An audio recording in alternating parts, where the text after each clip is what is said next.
السلام علیکم ورحمۃ اللہ تعالی وبرکاتہ۔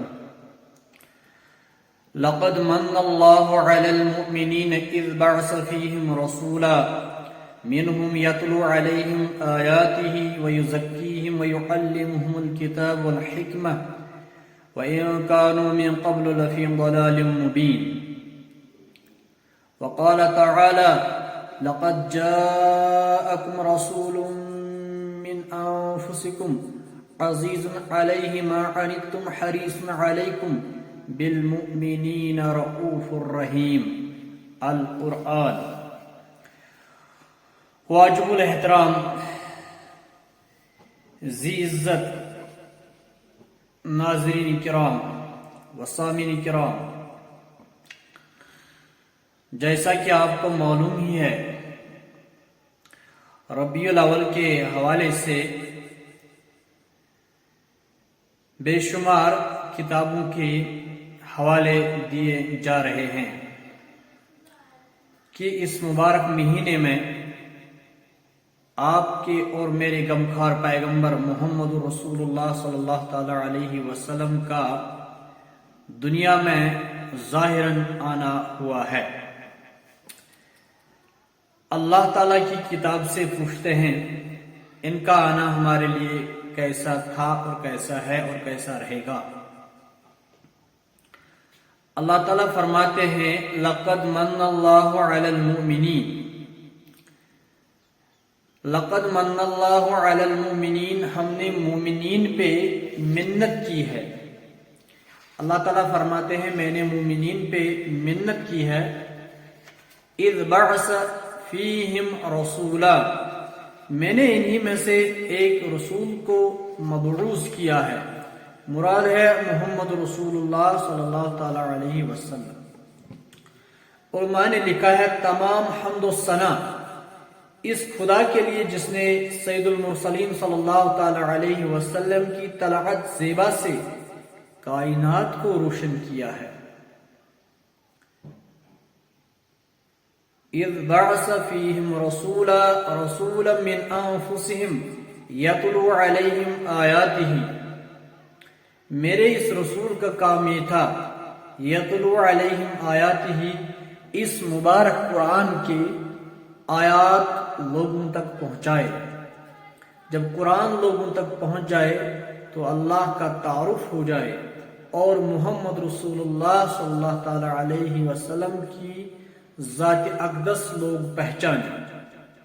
تو اللہ تعالیٰ فرماتے ہیں یتلو علیہم آیاتہ ویزکیہم، آپ لوگوں کو پاک کر دیجیے۔ مطلب کیا پاک؟ پاک تو اس نوعیت سے کہ لوگ گناہ کرتے ہیں، ان کو گناہوں سے پاک کرنا ہے۔ لوگ شرک کرتے ہیں، شرک سے لوگوں کی رغبت پھیر کر توحید کی طرف پھرنا ہے۔ لوگ بدکاری کرتے ہیں، بدکاری کے بدلے میں لوگوں سے کہنا ہے کہ آپ حلال نکاح کرو۔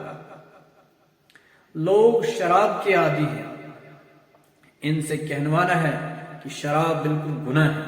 شراب سے انسان حواس باختہ ہوتا ہے، انسان کے حواسات ہی الٹ جاتے ہیں۔ لہذا وَيُزَكِّيهِمْ، یہ مادیت پرست بن چکے ہیں، یہ انسان کے خون کے خونخوار بنے ہوئے ہیں۔ یہ ایک انسان دوسرے کو مرنے کے لیے تیار ہوتا ہے، لیکن اللہ تعالیٰ فرماتے ہیں محمد رسول اللہ صلی اللہ تعالی علیہ وسلم کو خطاب کر کے وَيُزَكِّيهِمْ، آپ کی میلاد کی آمد یہ ہے تمام لوگوں کو ان چیزوں سے پاک کرنا ہے، خاص کر جو ظلم کر بیٹھے ہوئے ہیں، جو حامان کی طرف ہے، جو جابر بنے ہوئے بیٹھے ہوئے ہیں۔ یا رسول اللہ صلی اللہ تعالی علیہ وسلم وَيُزَكِّيهِمْ وَيُعَلِّمُهُمُ الْكِتَابَ، اور ان لوگوں کو اس کتاب کا علم ہونا چاہیے، قرآن مجید کا علم ہونا چاہیے، قرآن مجید کی فہم و فراست ہونی چاہیے۔ قرآن مجید کے علم سے یہ لوگ آراستہ ہونے چاہیے، تب جا کر ان کو دنیا میں انسانیت کا مقام مل سکتا ہے۔ لقد خلقنا الانسان فی احسن تقویم. اللہ رب العزت اس پاک کتاب میں فرماتے ہیں میں نے انسان کو بڑے عظیم شان سانچے میں تیار کیا ہے. تو لہذا اللہ تعالیٰ فرماتے ہیں وَيُعَلِّمُهُمُ الْكِتَابِ، اس کتاب کا علم ان کو دو، قرآن مجید کا علم ان کو دو، وَالْحِکْمَةِ، اور انسانیت کو دانائی حکمت سکھاؤ. آج کل حکمت کے نام پہ شیطانیت چل رہی ہے، حکمت کے نام پہ پیچھے پردہ فاش کیا جاتا ہے، حکمت کے نام پہ نفاق چل رہا ہے، حکمت کے نام پہ غیبت چل رہی ہے، حکمت کے یعنی کہ عنوان سے پیچھے کچھ بہتان بنائے جاتے ہیں اور پھر کہتے ہیں یہ حکمت ہے. نہیں، حکمت یہ نہیں ہے. حکمت یہ ہے لوگوں کے دل اللہ کے ساتھ ملاب ہونی چاہیے، لوگوں کے دلوں کا رخ اللہ کے ساتھ ہونا چاہیے. کسی سے نہیں ہوتا ہے، اللہ کی ذات سے ہوتا ہے. کسی کو بقا نہیں، اللہ کی ذات کو بقا ہے. کوئی رہنے والا نہیں، اللہ کی ذات رہنے والی ہے. کوئی مددگار نہیں، اللہ کی ذات مددگار ہے. دانائی تو یہی ہے، حکمت تو یہی ہے. یہ قرآن لوگوں کے سینوں میں ہونا چاہیے. ایک تو باطنی نور ہے، ایک تو ظاہری نور ہوتا ہے. اس قرآن کا باطنی نور بھی ہے اور ظاہری نور بھی ہے. جس طرح اللہ نے فرمایا اگر آپ اس قرآن کو واقعی جاننا چاہتے ہو تو پھر کیا کہتے ہیں، تو پھر اس کو ابو بکر صدیق رضی اللہ تعالیٰ عنہ کی جس نظر سے وہ قرآن کو پڑھتے ہیں انہی نظری سے اس قرآن کو دیکھو. جس طرح عمر الفاروق رضی اللہ تعالیٰ عنہ، حضرت عثمان غنی رضی اللہ تعالیٰ عنہ، حضرت علی کرم اللہ تعالیٰ وجہ رضوان اللہ تعالیٰ علیہ اجمعین، جس طرح یہ خلفائے راشدین اس قرآن کو پڑھتے تھے اور مانتے تھے اور سمجھتے تھے، انہی الفاظوں کے ساتھ، انہی چشموں کے ساتھ اس قرآن کا مطالعہ کیا جانا چاہیے. درخواست اس امت سے یہی ہے. لہذا اللہ رب العزت فرمائے رہے وَيُعَلِّمُهُ الْكِتَابَ وَالْحِکْمَةَ وَإِنْ كَانُوا مِنْ قَبْلُ لَفِي ضَلَالٍ مُبِينٍ. اس سے پہلے یہ لوگ صریح گمراہی میں تھے. رسول صلی اللہ تعالی علیہ وسلم کی ولادت سے پہلے تمام لوگ گمراہی کی انتہا کو کراس کر چکے تھے. ظلم تھا، تشدد تھا، خون خرابہ تھا، لوٹ کھسوٹ تھا، بے حیائی تھی، سود تھا، یعنی کہ ہر طرح کے گناہ اس معاشرے میں کیے جاتے تھے. اللہ رب العزت اسی کی نشاندہی اس پاک فرقان میں کرتا ہے وَإِن كَانُوا مِن قَبْلُ لَفِي ضَلَالٍ مُبِينٍ. لوگوں آپ گمراہی میں تھے، یہ اللہ کا کرم ہوا، یہ اللہ کا فضل ہوا. اس نے محمد رسول اللہ صلی اللہ علیہ وسلم کا انتخاب فرمایا اور آپ لوگوں میں سے. لہذا ہمیں اس رسول کی قدر کرنی چاہیے، اس کے مبارک اتوار کی قدر کرنی چاہیے. اس کے حق آیا اور باطل مٹ گیا. لہذا وہ کیا مراد ہے؟ مراد یہ ہے حق کی پہچان ہوگی، انسانیت کی آنکھوں میں انسانیت کی قدر رہنی چاہیے.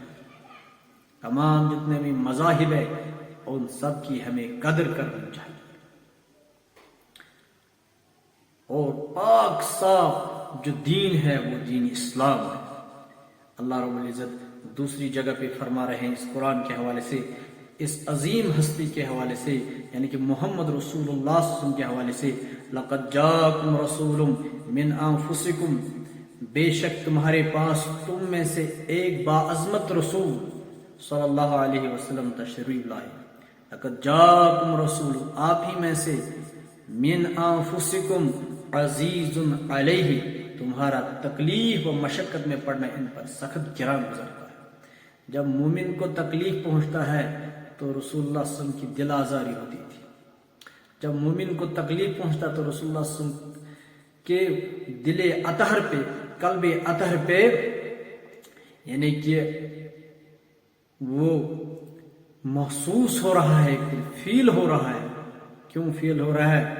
اے لوگو بالمومنین رؤوف الرحیم، حریص علیہ، تمہارے بلائی اور ہدایت کے بڑے طالب و آرزو مند ہے. محمد رسول اللہ صلی اللہ علیہ وسلم اپنے امت کے خواہاں یہ تھے، اے بار اللہ ان کو ہدایت ملنی چاہیے. یہ کفر کے دلدل میں پھنسے ہوئے ہیں.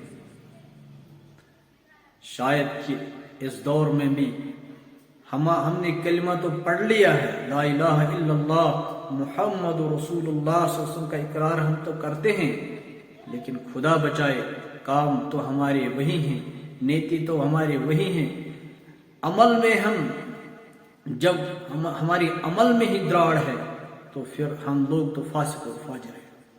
لہذا عمل بھی وہی ہماری ہونی چاہیے، کردار ہمارا وہی ہونا چاہیے، گفتار ہماری وہی ہونی چاہیے. میلاد تو انہی چیزوں کا تقاضا کرتا ہے.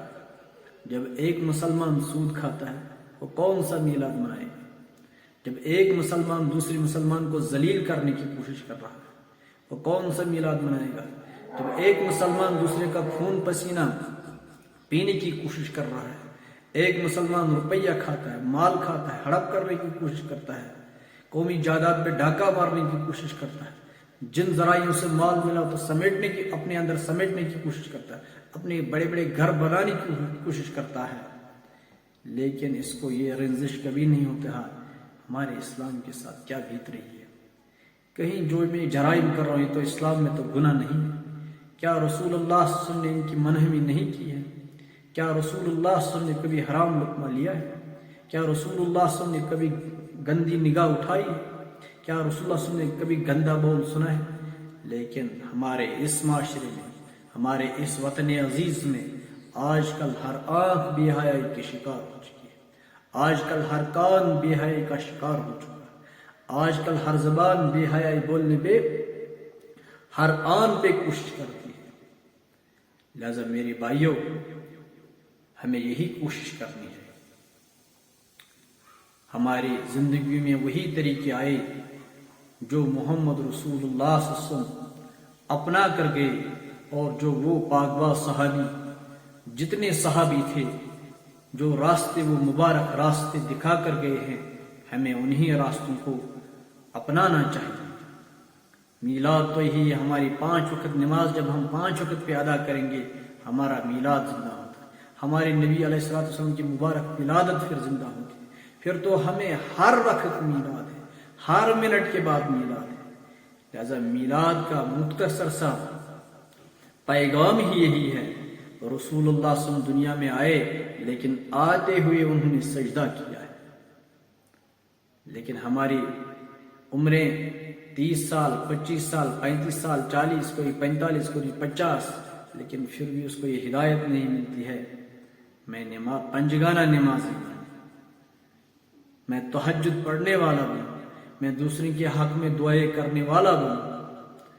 لہذا ہمیں ایسا ہی کچھ کرنا چاہیے جو ہمارے اسلاف اس دنیا میں پہلے ہم سے پہلے کر چکے ہیں. وہ راہ ہدایت کی راہوں پہ گامزن تھے. ہمیں بھی یہی کوشش کرنی چاہیے جو تعلیمات رسول اللہ صلی اللہ علیہ وسلم کے تھے، ہمیں وہ اپنانے کی کوشش کرنی چاہیے، جس سے ہمارا یہ جہاں بھی پار ہو کے وہ جہاں بھی پار ہو جائے. وما علینا الا البلاغ.